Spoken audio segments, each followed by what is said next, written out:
Today we have the ladies from Orana House joining me for it's actually a podcast, but also a little bit of a webinar, because I'm not sure how I'm entirely going to be using the content, so I'll disclose that first.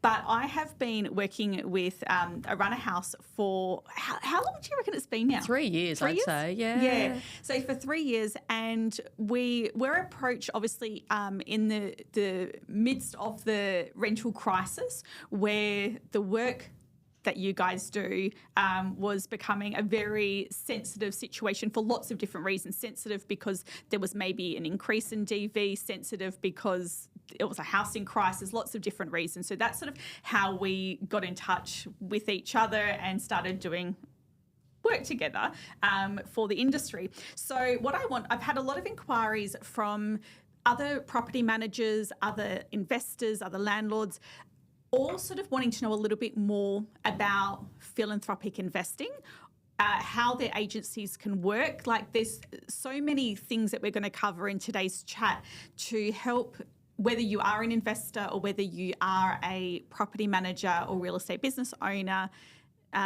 understand the process and maybe, understand how we can all work with purpose, which is quite an important thing, I think, in any industry that you do. So welcome. Thanks, Ash. I mean, I think it was divine intervention probably that sent you our way 3 years ago. It's been incredible how much you've helped us to keep the momentum going and growing for this program. So thanks for having us. Thank you. And it's hard, isn't it, to keep the motivation continuing sometimes when it can be a bit of a slow process, but it's such an important process as well. And so well done for you guys for keeping that momentum going up as well. So to give you a bit of a background before we start getting into some questions. So from a personal point of view, I help Orana with promoting impact agents in WA. Impact agents, actually, I'll let you maybe describe what impact agents are. So that's the first part of how I try to help Orana. The second part is under SOCO having a philanthropic portfolio, which is where we encourage landlords, if they are in the position to be able to put their property through for the Housing Families Project, which is where they're sort of accepting a tenancy on less than market rate and prioritising those survivors first. And then there is also trying to support the clients of you, which is the survivors of DV, also getting into the rental market. So there's a couple of different facets of this, which I'll try and keep simplified. But let's start off just by talking a little bit about impact agents. So this is relevant for property managers that are listening or watching. Impact agents, how have they played a part with Orana House and the housing project? So the impact agents, it can mean quite a few different things, and that just really depends on your capacity. Some agents make a financial contribution. It's about $2,600 a year, and that's fully tax deductible. That works out to a $50 a week rent top-up for an eligible young family. Some agencies choose to contribute even more, which is absolutely wonderful. And then there are other impact agents who play a really active role. So what they do is they register with us directly any suitable and affordable properties, and they also allow a priority viewing for the families that we're supporting. That means they get to have a look before the queues turn up and the overwhelm. And in turn, Orana House offers free tenancy training to the clients, as well as FDV training to the property managers themselves, so that they're really FDV informed, and then everyone involved can work together for a really successful outcome. It's I suppose, just about helping these families to navigate a really challenging market. There are so few suitable properties out there, but these families really, really deserve that look in, because it's easing the burden on refuges, the bottlenecking that's happening, because we're putting forward families who are really housing ready. They don't need to be in refuge anymore. They're safe and ready to rebuild. So as long as we can connect them with an understanding property manager and a fantastic owner, landlord, then everyone succeeds. We had such a big misconception, didn't we, at the very start? And I think there was a survey that was done, which was what property managers were the most nervous about with taking on a family that had gone through this. And the stats, I don't know if I'm putting you on the spot asking you what they are because I can't remember, but it wasn't a huge amount, like 80% of property managers and landlords thought that the perpetrator would return and it would be at risk, but there was actually no evidence to back up that being their experience. It was something really small. I think it was about 9 or 10% actually had a bad experience, but not with the woman. And from that, we're basically just flipping it. Sorry, I'm just going to move. Just move that forward to your mouth a little bit more. No, bring it to your mouth like that a little bit more. Okay. Move it around. All around. Yep, that's it. Perfect. Yes. Oh, yes. First podcast, so I'm getting lessons on this while we go. So, so basically when we done the research, we were just trying to flip the thinking. We were like, yeah, you might have this perception, but where has it actually come from and why do you have this? And then when we broke it down, we were like, there's actually no reason for you to have this perception. So let's give it a crack, see how we can help each other out. And we've kind of just gone from there. And going back to people having a bad experience, we've been housing people for maybe since I've come on board, so about 1.5 years, 2 years now, we've not had any incidents, nothing at all. We've had 2 failed tenancies, but I wouldn't even call them failed. One was where she got her Department of Housing house, which that was her goal, that was what she wanted. Another was we did a shared tenancy, and it just didn't work out because they both needed their own space. And if that's the tenancies that didn't work out, if that's the only thing that we've had, then I'm really happy with that. Well, that happens in everyday property management life with everyone else. So that's definitely not what I would consider a failed tenancy at all. So, and it's great now that we've got the stats to show that. It probably does help. Are you finding that it's helping a bit more? Definitely, yeah. And it's all about just flipping people's thinking and their perception and being like, this can actually be a really positive thing. These women, they're after spending so much time in refuge, or they've been displaced and been with friends and family. When you view them as a tenant, they really want somewhere where they can settle. They want their kids to go to school. They want to get back into the community. They want to make roots somewhere. They're a really good tenant. They want to be there long term, and they want their house to be their haven for themselves and their children. So in that sense, they are a really good tenant. There's it doesn't have to be a negative thing. Everything's gone. They're moving forward. Absolutely. So back 3 years ago, the biggest pain point was that we had massive home opens, 40, 50 people coming through. We had a vulnerable, lady generally coming through the property and obviously divulging all their personal details, like it would have been really, really hard for them. And that was the pain point at the time. But now that the rental market has eased off a little bit, are we finding there's another pain point with them? Like I haven't actually probably asked you how that's sort of going in the last couple of months. Yeah, no, that's a really good question. I would say that the pain point is probably still, there's a lot of misconception that we're still battling. And, family domestic violence, FDV, can look like a lot of different things. It can look like being under coercive control and financial abuse for a very long time and being extremely isolated. And so having trauma-informed care through our program, someone who walks alongside you, understands how it might be really difficult to navigate, the online applications or, the paperwork, the minefield that goes with it all, and then going to a very crowded home open still, can feel really frightening. So I think it's also about being able to have a really human conversation with a property manager directly to explain, this is who I am and this is why I might have an absence of rental history. Doesn't make me a bad tenant. I can show you that I'm going to love this like it's my forever home if you will give me that chance. So I suppose it's really just about, bringing a bit of humanity into that space. And like you talked about at the beginning, working with purpose, it's what keeps us going. And I think, for people in your industry, Ash, when you feel that you're working with purpose and you're helping a young family to rebuild and start a new chapter in their life, you're going to enjoy your work a lot more too. Yeah, totally. Do you also remember talking about the human connection? And we did do some education around this. And this is, I guess, to the audience listening, this is an example of why education forms such an important part, because I remember the applications were coming through, and as property managers, we have such an automated application process. So the back end, if we're receiving 20 applications, we could see that the affordability rates, it sort of came up with like a red flag or a green flag. And then a lot of property managers would shortlist based on that. And your clients just would not be able to get a shoe in if that's how a property manager was doing it. But if the property manager had taken the time to go through each individual one, it would have been different.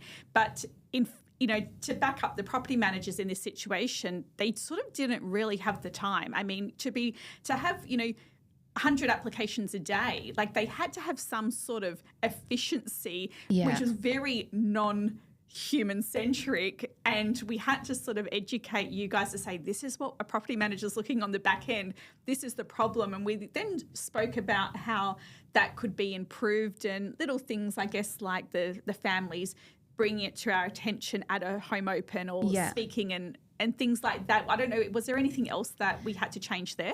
No, and that was really helpful for us because I'm not from a space from real estate at all, and I'm still learning. So now we really take the time to sit down with the women and do the applications together.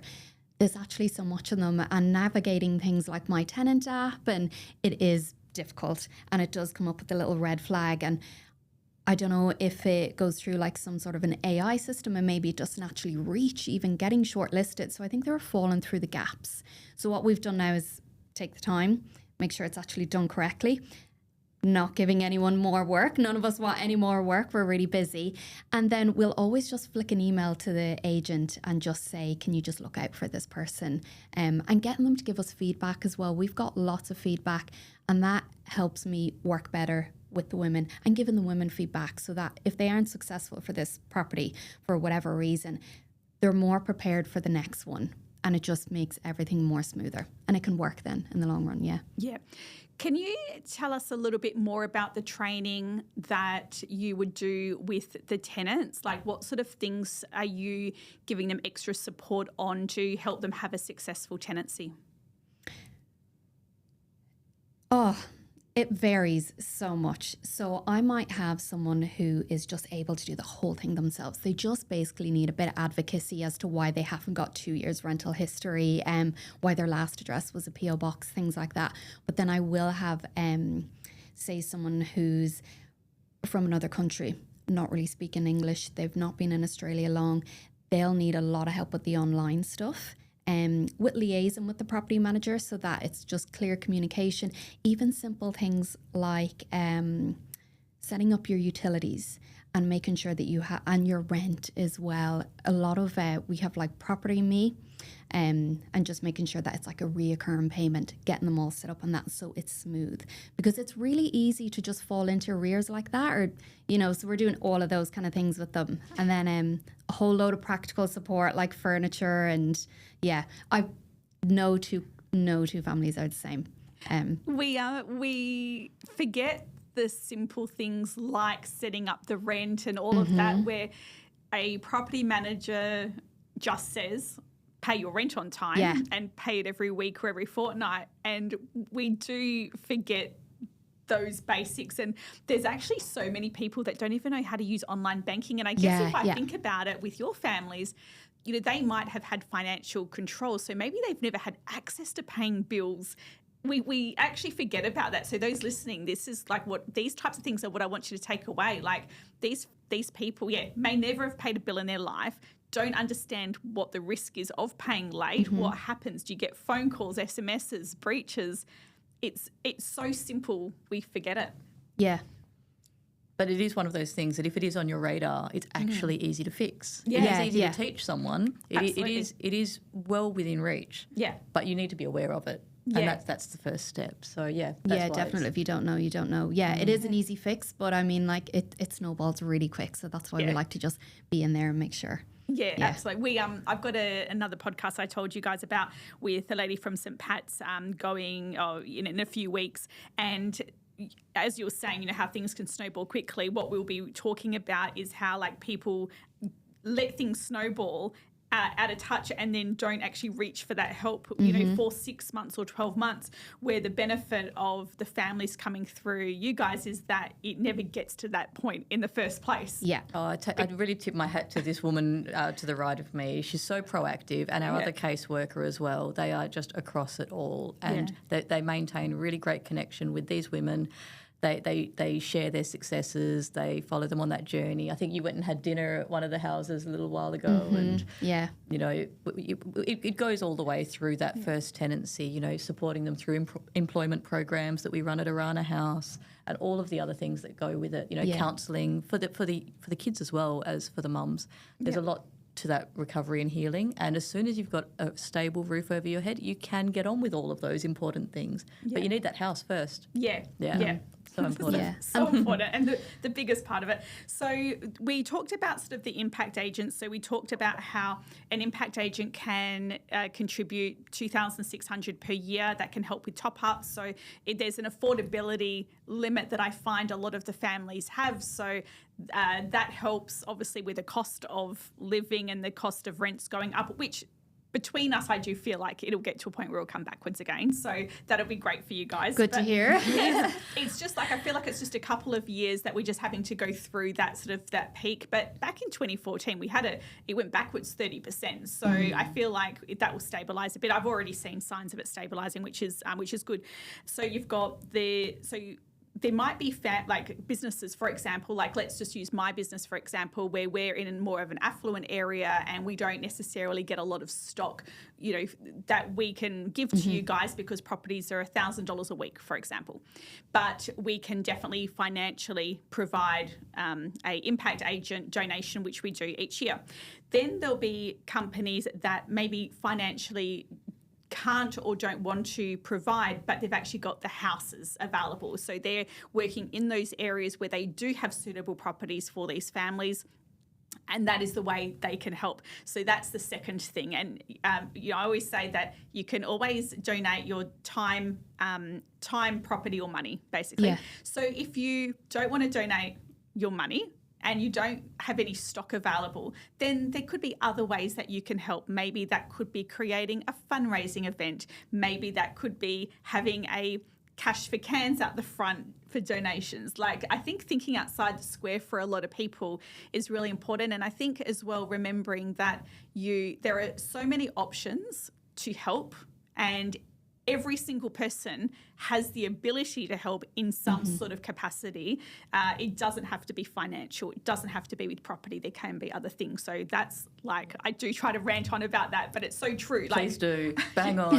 And look, one other thing, you know, obviously the financial donation and the rental properties help immensely, but every real estate agent and property manager I know has an extraordinary network. You know, you're people, right? Yeah. You meet a lot of people, you know a lot of people. So if you don't have the property, if you don't have the capacity for a financial donation, I'm pretty sure you've got an incredible sphere of influence that you could use and leverage to make that difference.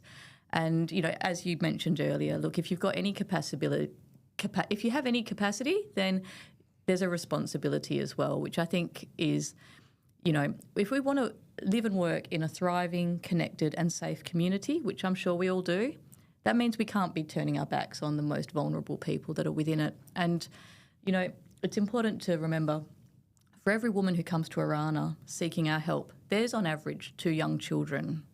And these families come from every single socio-economic demographic, like from the eastern suburbs right through to the Golden Triangle.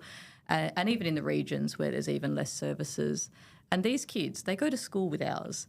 These women, they're our neighbours, they're our friends, and actually, statistically speaking, there's 3 of us here at this table. It could be any one of us, you know, 1 in 3.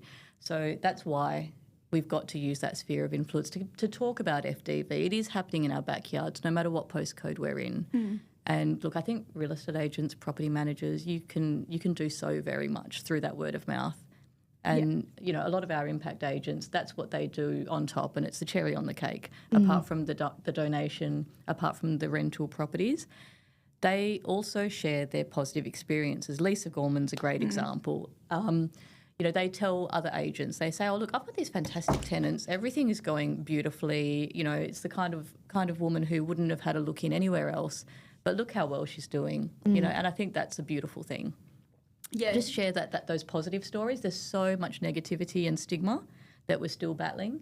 But all of these women, once they've been supported through refuge and into their own property, they are thriving and succeeding. And these are the stories we need to hear. That's what keeps us working with purpose. Yeah, definitely. Yeah. I love, and the feel-good stories. We need it because it can be a heavy topic, can be quite dark, really upsetting, but you can share positive stories as well, you know, and it's really important. It's important for, like, if you want to look at the aspect of impact agents, really important, sharing the positive stories, getting more people on board, that word of mouth. It's excellent for us. It means we can help more families. But as well, for anyone that's experiencing FTV, it's really important to hear a positive story. If you know that there is support out there and that you can make it and these other women have made it, you won't feel so alone and you might be able to make them steps towards leaving. It's really important that we share that. Yeah. You know, really you need important. to see that there's a better way, that there's a brighter path and it's possible. It gives you courage. Yeah, and we're here and you won't walk alone. Yeah. And as property managers, like, we are the ones in these people's homes constantly, so we can also see if there is something happening. And for business owners listening, you know, understand that important role that property managers have got with being in those homes, which is probably a place where a lot of people don't get access to see. So it's and you know, talking about Lisa as well, like, as a business, we have selected Lisa as the person to handle the philanthropic clients. For a few reasons. Number one, for the maturity.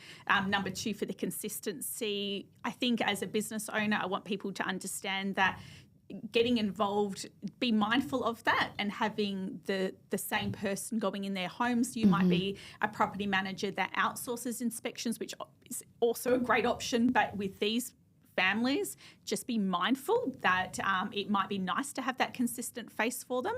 And even remember, this came up the other day and I actually didn't think about it, but it's definitely something that we've implemented, is even making sure, like, that we've got a female handyman, female plumber, female electrician. Oh yeah, I met some of your fabulous trades partners at that last PM Collective event. It was brilliant. Yeah, and just things like this. It's those little things, I think, that should be mindful for real estate agents to know and have access to sort of help support these families.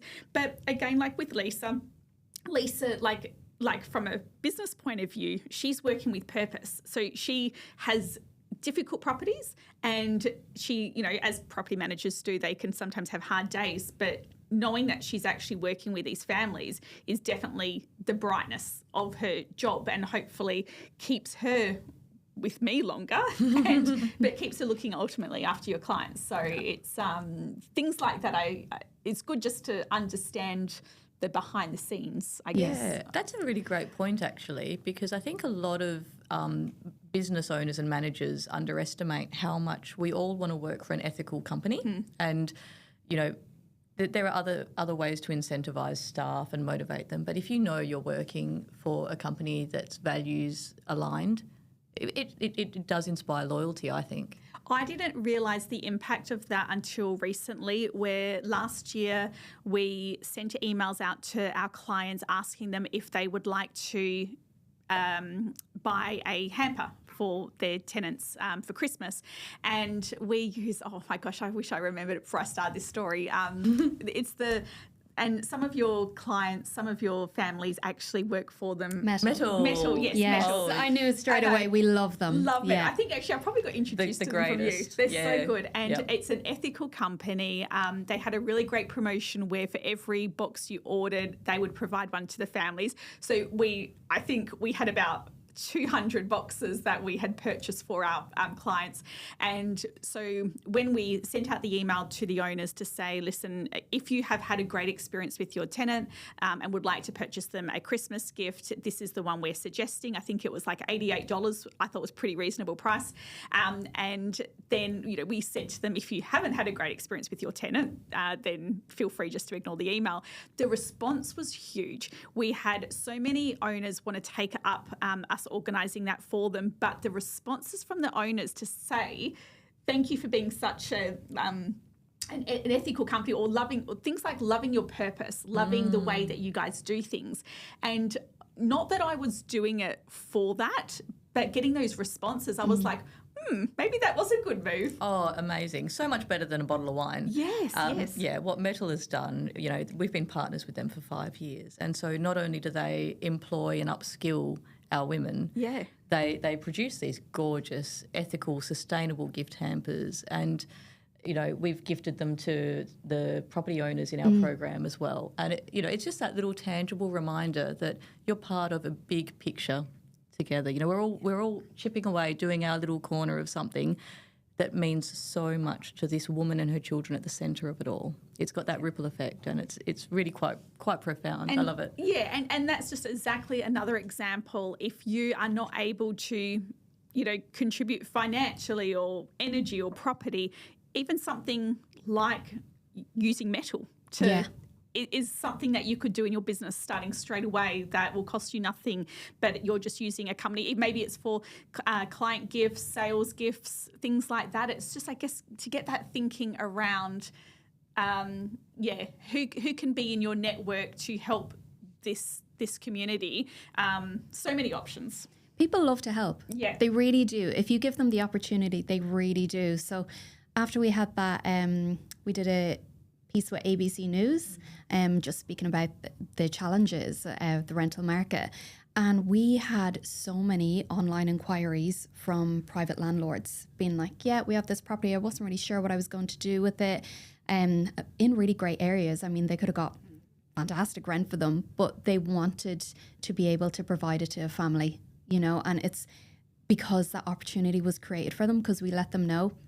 Then that's what happened. I remember one of those ones, I think, was that beautiful place in North Perth made this beautiful character home. It was like, oh my gosh. Stunning. A lucky family that got that one for a really good price. Let's step into the philanthropic investors. And I have been known to say that every single time we do an article, you do an article, someone comes forward. And exactly what you just said, people want to help. They just didn't know that this was an option. Yeah. So philanthropic investing, from my point of view, is a investor who is in a position to be able to accept a lower than market rate for their property, and also an investor who is wanting to give back, and they can do that through property. And we see this a lot with very old school owners, and I actually have some on my books as well. I've got an owner. He's not one of my philanthropic clients, but he sort of is,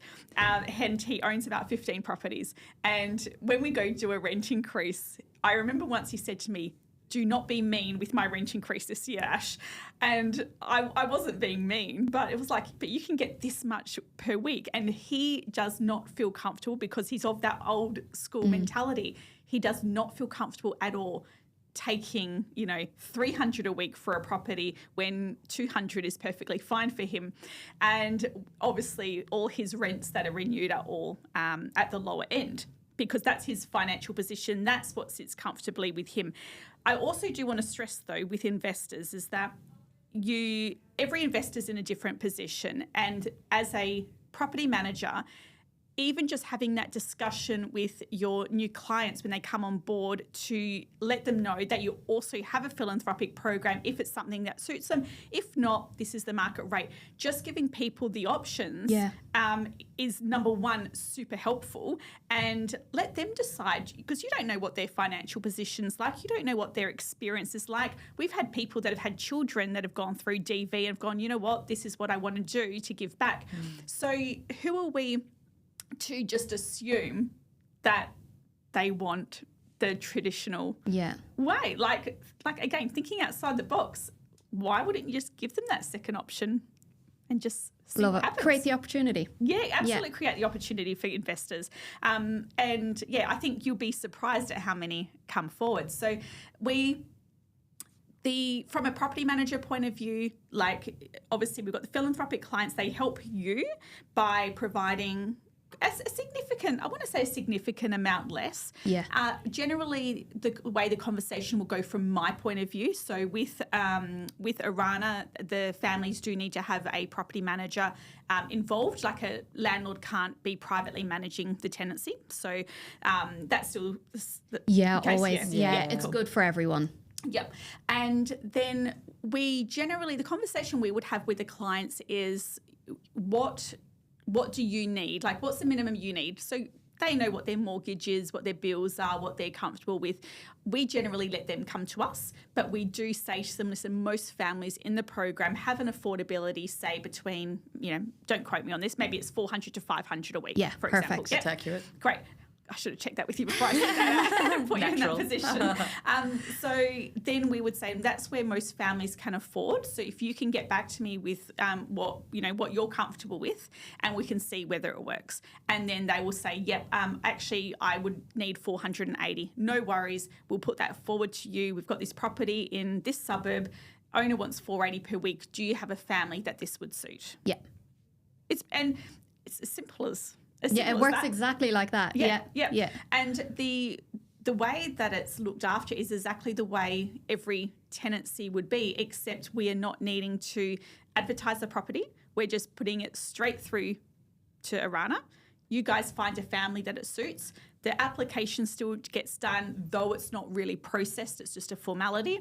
Lease agreement, property condition report, all of it's done as a normal tenancy would be done. And the only bit that we're shortcutting is the fact we're not advertising it on the current market, and we are accepting a tenancy application. Not sifting through 100 and not of sifting them. through 100. Yeah, no, it's great. It's pretty easy. I think so. It acts as an additional reference because we know these women. Yeah. We know how they live. We've seen how they care for their property. We know a bit about their background, and we know that they're housing ready. So it's an extra layer of security. If you compared that perhaps with someone who might be, presenting really strongly because they've got a big FIFO income, for example. They're barely home. They've got a big dog. When they come home, they're having big parties. They're, doing all kinds of things that are a property manager's nightmare. That's not the case with these women. No. These are women who've got, usually one or two young kids, and they're just trying to, as you mentioned earlier, reconnect with community, get their kids back to school, get everything back on track. They're working, they're studying, they're rebuilding. Yeah. So this is going into, and I apologise actually to you two because I haven't really gone through those questions that you have not at all. that you have so well prepared for, and I'm putting you on the spot, but you're both doing very, very well. I haven't flipped the page once because we haven't even. No. It's good because I forgot my reading glasses anyway. Fantastic. Excellent. So we probably haven't got to the point of, because the program maybe hasn't been done long enough for us to sort of have these case studies. But one thing as a property manager I do focus on, because my priority, I understand your priority is definitely the families, and my priority is the investor, as much as obviously it is your families as well, but really it does come down to the investor. That's who I'm looking after. So I try to have really good conversations with them to understand their responsibilities, making sure that they're suitable for the program, but also to have the understanding that the purpose of this program is for the families to be given a new start, to be able to develop a reference so that when they do go out into the normal market, they have got the rental reference, which is going to make it easy, which is pretty much all they're going to need. Hopefully they've gone through, finished their studying, got their stable income, got themselves mentally in the right headspace so that they can provide the opportunity for that home to another family, and then they can move on into the normal rental market. So that's really what we want to see. So I'm bringing that up here because I think that there is a lot of people that might, think, as well if there's investors listening to this, that, you're offering a cheap rent for like 5 years to the same family, and that's not really my intention. However, when a tenancy does renew after 12 months, we do definitely look at the tenant situation. If they haven't finished their study, if they're not in the place where we want them to be able to go out in confidence, we're not going to put them in that position at all. But we definitely do want to monitor it. So we're helping as many people as possible. So we haven't really got to that stage yet, have we, where we've had to put one of the families back into the open market? Not really, though. We do have some amazing case studies. Yeah. So, 3 years down the track of this program, we have got some beautiful testimonials from the investor's perspective, and that's been really encouraging. And we know that they would give a glowing reference if the time came that they wanted to take in a new tenant. But to be honest, some of the landlords that we've been speaking with recently, they're just really pleased with how it's going for now, and they're happy to give it a bit more time. Yeah. Obviously for that same tenant. I've got a couple of investors that have said to me they've bought just their first portfolio, but they're planning on building on that. And quite a few of them have said, Ash, I can't do it for this property because we've just purchased it and we're just starting out, but that is definitely in their portfolio plan to buy a property that is suitable for them to put into the program. So as an investor, having your portfolio of, say, 5 properties with one of them being what we call a philanthropic property is a great portfolio plan as well. Make your money off the other 4 properties, and let's have one where you're still making money, but balance it. Yeah, correct. And we have a lot of people where they'll reach out to us, private homeowners, where they'll have a property where they're not too sure what they're going to do with it. They don't know if they're going to sell it, if they're going to gift it to family. It's kind of like just sitting there stagnant, and they want to put it to good use, if you want to say. Yeah. Yes, we have a lot of that, which is good, really good. Yeah, we've had some owners that have gone into nursing homes, haven't we? Yeah. Some that are just not ready to sell. We've had a couple recently where it's been people who've inherited a place. Yes. Yeah. And they've said, look, I've already got a home. I'm feeling kind of, a little bit guilty even, a bit of a privilege overwhelm. And they've just said, look, maybe I could do this. And look, it's still in the family. It's still, gaining in value. But in the meantime, I can feel really good about what I've done with this inheritance in my lifetime, not waiting till I pass away. Yes. I'm actually making a difference and doing some good right here, right now. Yeah, and actually that's just a really great point. It's also those investors that are wanting the capital growth more than the cash flow. They don't need the cash flow growth, but the capital is why they've got the property. I don't know whether you guys follow me on TikTok or not. I do. Not on TikTok. Yeah, it's a good thing. It's a good thing. So I'm going to throw a really, really curly question out to you. Oh, gosh. I know. Not giving us the questions and I'm throwing a curly one. This one's yours. So on TikTok, I'm just trying to think how I'm going to word this best. On TikTok, I talk about philanthropic investing, and I have been crucified by people who hate investors, and here I am trying to promote that there are some really great investors out there, and I get told that all investors are a piece of shit, and just because they're philanthropic doesn't mean that, it just makes them feel better about making money type thing, really still negative to it. And it's very disappointing. And I've actually had, I don't know if you've read the comments, I've actually had one person on there say, I think that Orana House should sit Ashley down and talk to her about, Oh, gosh. I think we can stop you from, having people accumulating property portfolios. I don't think I've got that much influence. So Orana House, and I'm looking at the camera as I say this, so I've got Orana House sitting me down talking about it, about the philanthropic investing and why people see it or choose to see investors in such a negative light. It really, really drives me up the wall because it's putting a real negative spin on people that are doing such good stuff. And like you said, there's reasons why people have got properties. Maybe they've inherited it. Maybe the owners have gone into a nursing home. Lots of different reasons. And then people here doing good by it, yet investors are still getting slammed for making money. It's very, very hard to hear. I've actually backed off a little bit on that philanthropic because they think it's a bullshit term, but I don't know what other term to use for for it. I mean, that's the best word, isn't it? Look, I mean, in an ideal world, there'd all be, one home per person, and everyone would have everything equal. Yeah. And we could destroy capitalism, and it'd be fantastic. That's a ton of work. I'm not sure you can do it all by yourself, Ash. No. I'll just block and ignore. We'll finish off by talking about what do you guys need from property managers right now? Do you need homes? Do you need money? Do you need support? What do you need? That all sounds all of the great. mentions. All of the above. Yeah, look, let's come back to just saying, let's bring a little bit of human connection back into the conversation. Let's stop chasing, meaningless figures and think about how we can go and work with purpose every day. And if you're in that privileged position to invest with purpose. I guess don't turn a blind eye to what is right there in your street, in your neighbourhood, everywhere, at your local park, at your local school. Be tuned in, realise just how prevalent it is, and realise that there is something that you can do. Just have the conversation, have the conversation with the landlords, because if they don't know that there is this opportunity to help families, then you don't know if they're actually going to do that. Yeah. Yeah, definitely. And even just, so any of our impact agents that are with us at the moment, if they're listening, just spreading the word and let other property managers know you've had a good experience, and just spread the good vibes out there, and let's all come together, because that's been really good. And you've been so helpful in this aspect. I mean, we had someone come on board and they really wanted to help a family.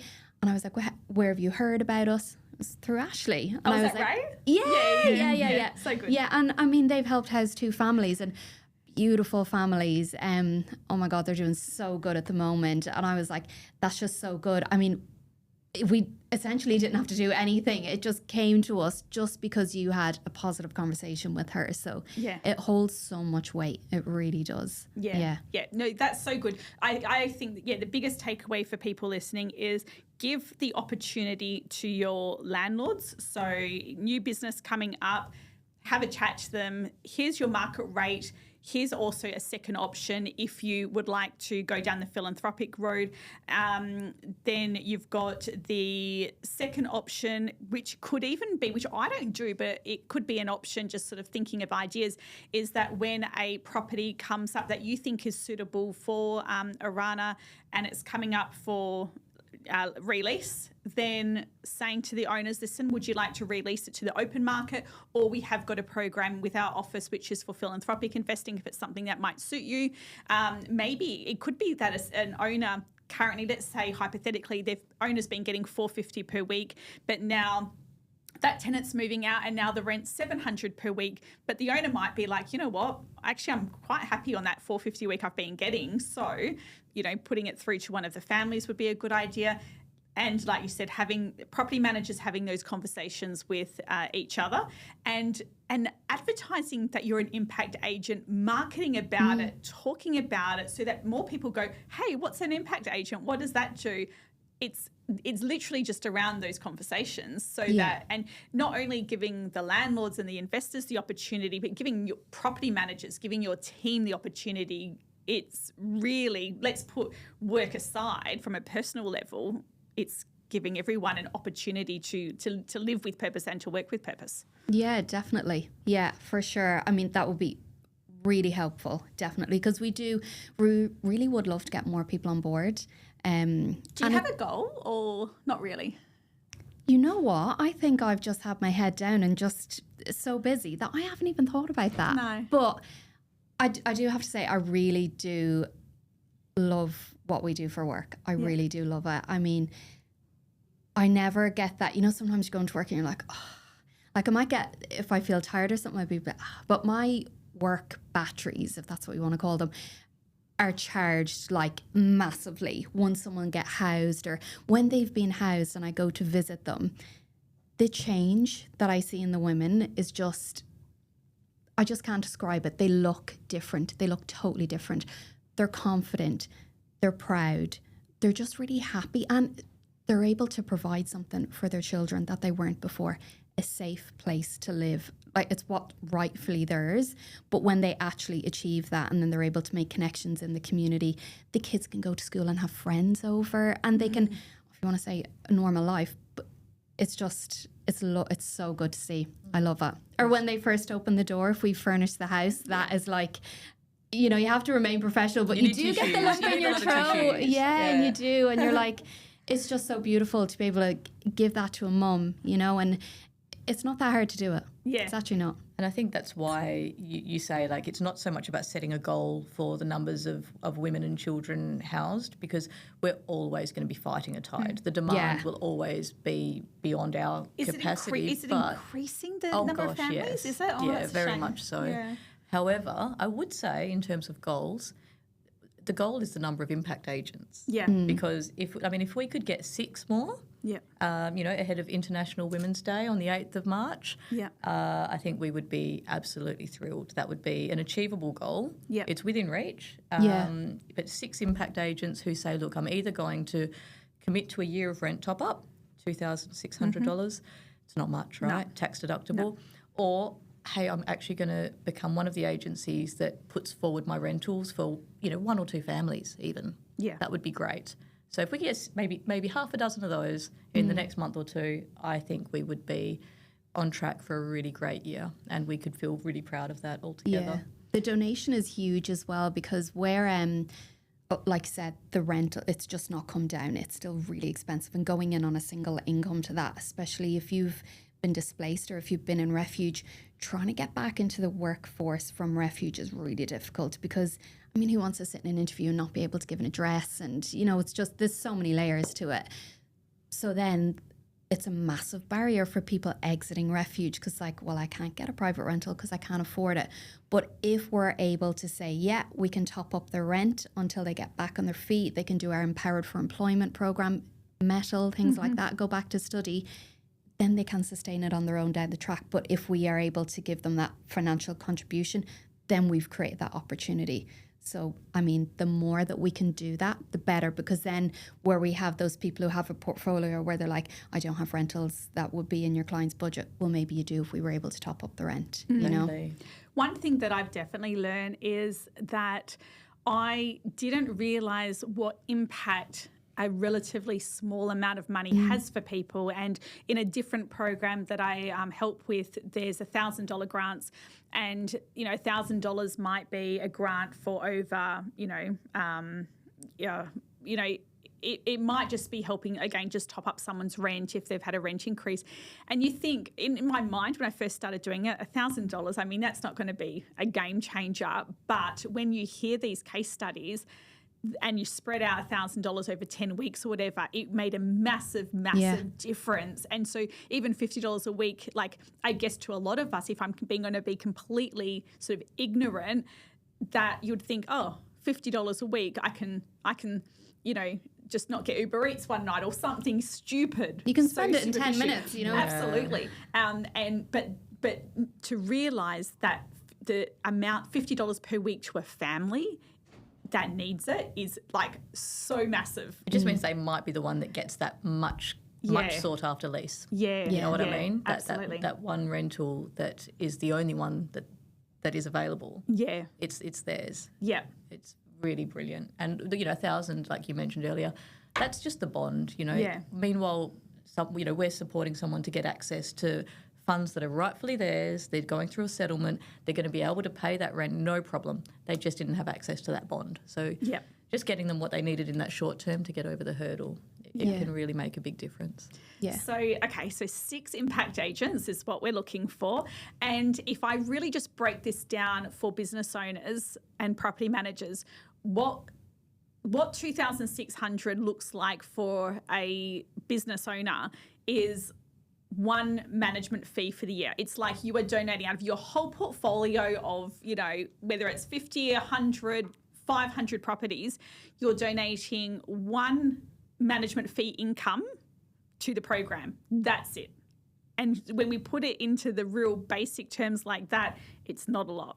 So if as a business owner you can commit to that, to one, or maybe, I mean, how amazing would it be that for every 1 in 100 properties you donate, as an impact agent? Like, what a great business plan to have to do that, or to have your team and say to your team, okay, for every 100 properties we get, we're going to do, 1 impact agent donation. A really great KPI for your team to work towards. Women supporting women. Yeah, and just a good business plan that, that's our plan for the business. We're going to do 1 donation for every 100 properties, and you then advertise that in your business and you market. That's what you do. You market it to your team, you market it to the public to say that's what we do. And I, again, just thinking of those ideas outside the box of how you can make it work in your business. And so I think that shared goal actually among colleagues, really mobilise them, connect them to one another, normalise conversations around FDV in the workplace too, which is also a nice, important secondary effect. I think that would be, a really great business plan. I agree. Yeah, and I just thought of another idea as well. So MyConnect is a utility company that we use, and a lot of businesses use. They offer a really good commission structure, and there are some businesses out there who don't want to take the commission from the tenant utilities, and so as a business plan, or as a shared goal, the other option is you could actually use your MyConnect commission and use that to donate as well. So as a team, you decide that we're going to use that commission as our donation each year as well. So again, it's just another idea of what you can do using your business that you're already running at the moment. So. And then you're in great company with a whole bunch of other amazing impact agents. Mm-hmm. Absolutely. So this recording will be released, obviously, and you might be listening to it at different times, but it has been recorded at the start of 2025. And so one thing that I try to do is doing a charity event each year as well. And so we've got the charity event, which we have been the last couple of years been doing it around the International Women's Day, which we're doing again this year, where we have silent auctions and have a beautiful breakfast with a speaker, and all the profits from that will go through to Orana as well. So again, another way to support Orana is just to come to my event, a selfless It's always good food. It is good food. Yeah. So at this one, so we're having it at Bibb and Tucker. It's 3 courses, and obviously, like, I'm trying to keep the costs down because, like, all the profits go to you guys. So the better I can get the costings, the more that you guys I can pass on to you. So they gave us a 3-course option, and I was like, 3 courses is we don't need 3-course breakfast. I mean, but that's a lot. It's a lot for people that don't even eat breakfast, So, but she assured me that it was a very sort of small sort of first and third course, and then your breakfast in between. So, so it should be absolutely beautiful. And we've got Heidi Anderson, who, do you guys know Heidi? She's so cool. Yeah. Have you seen her? Do you follow her? Oh, I think you. No. Okay. But the name is so familiar. I don't know why. Yeah, she's talking a lot about courage, and she does a lot in that space. So relevant, but a little bit left of sort of what we're doing, and she'll be really great to listen to. And I've organised a signed book for every single person coming as well, so they'll have them, which is really cool. And you've got the beautiful view of Leighton Beach. Yes, and Bibb and Tucker is delicious. Yes, I haven't been there for years. It's so like my favourite special occasion place. Nice. So I'm looking forward to that. So I guess that's sort of one thing that I personally do.